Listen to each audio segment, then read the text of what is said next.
Tourism situation in Cebu is a cycle. It's up and down, up and down.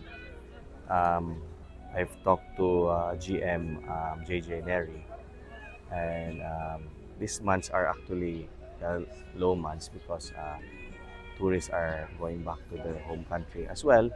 But there's always a cycle. But we are all working together, no? All the stakeholders, from the airports to the LGUs and to the MICE Alliance as well, no? We are discussing which countries to aggressively promote, no? Like example, in this country, there is winter there, so we we coordinate with the flights and the hotels to invite them to come to Cebu. So that's the most important. The most important that's happening is that we all Cebuanos will discuss how we are going to market Cebu. And I believe there is really also hope and opportunity for us. As Chairman Patrick Gregorio has mentioned, it's already not just MICE but SMICE, the sports, no? The sports is very big potential for tourism as well. And Cebu is much ready for that as also. Because Cebu is a paradise for everything, no?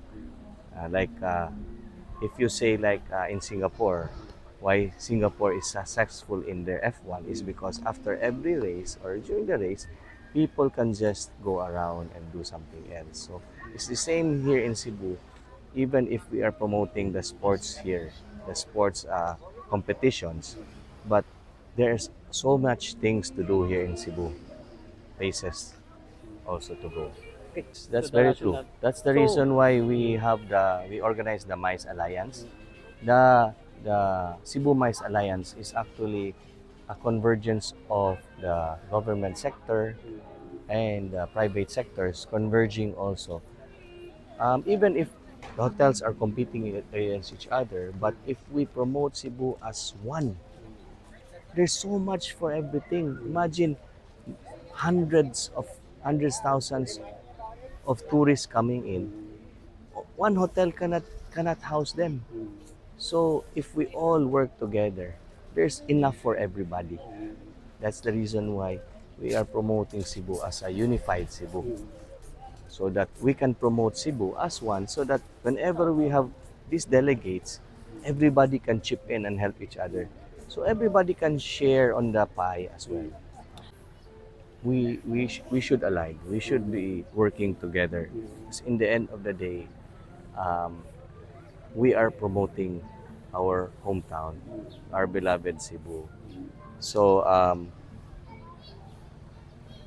no matter what efforts the private sector are doing, we still much need our government officials, their help as well, because the policies, no, everything is the governance, the policies.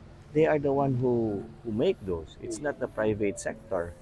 So number one is when in terms to traffic, traffic, basic traffic, waste management, water, flooding, solutions.